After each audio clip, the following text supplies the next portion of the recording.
So let's follow up on that thought of the best of the rest and the third component of the core processes, and that is relationship management. And so, yes, we would all agree that, it's not until clients can internalize what we're doing that they can turn around and then socialize it with friends and family members and make compelling introductions. But let's take it a step further. How does that really happen? So one of the exercises that we do with advisors literally is to say, when we get into consulting, is take a legal pad, take a notebook, and have the team, everyone that's involved, write down over the course of a week everything that you think you could provide to a client over the life of a relationship. I mean, everything. Every meeting, every consultation, every phone call, every birthday card, every Christmas get together, everything that you do. And imagine how many things that could be. What you see on the screen there with the 113 things, that's a fantastic partner advisor of ours from Gulf Shores, Alabama. And that was the most that we've ever seen.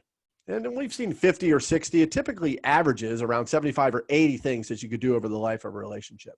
But Tommy Barco and his team, 113 things. And they said, well, even the 113 things isn't relevant because our ideal clients are typically business owners and they focus on about 50 or 55 different things. But think of that for a second.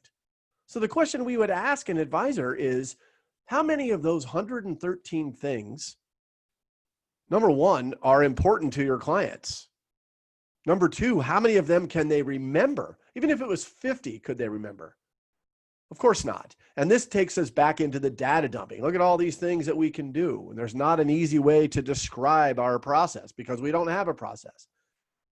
So the idea, and for those of you that worked with Pareto systems, this will sound familiar, is to take the 113 things and break it down into 7 pillars. And there they are. And what if we said, that wealth management is an important part of our process, but it's not our process. And in fact, in the industry, it's really commoditized. It's an important part of what we do, but only a part of our process. And risk management and tax planning and legacy planning, and on it goes. And we've had advisors that this is a very compelling way to communicate what you do. And we've had advisors that we've worked with that have been on podcasts with our team and have recorded for us and shared scripting of how they communicate this to clients. And it is amazing.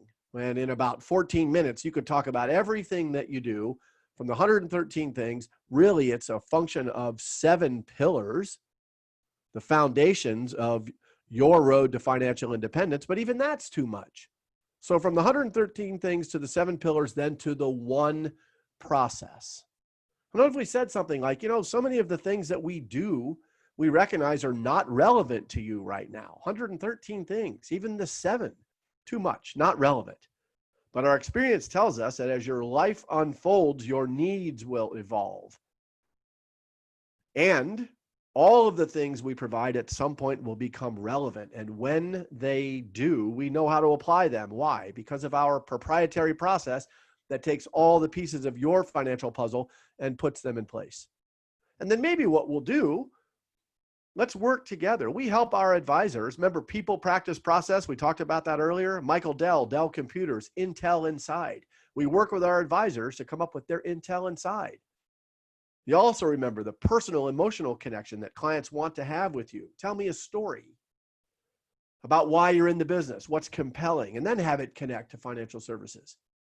And that's why the Simon Sinek quote that you see up there is so amazing, because we found this to be true in working with clients. If you talk about what you believe and clients know that you believe it, not only will you attract clients, but they will turn around and tell your story for you. So in the work we do, we will come up together with a process name and identity that takes the 113 things and the 7 pillars and condenses it into your process. And then we'll put it into an amazing, as part of about 9 different client-facing pieces we provide, let's put it into a presentation that's compelling and works in front of clients. And of course, compliance approved. And there it is. We talk about the 7 pillars going around, and each of it, again, perfectly scripted. We'll share that with you. Each of those 7 pillars going around the one process. What's relevant to you right now? And other things will become relevant. And when they do, we're ready.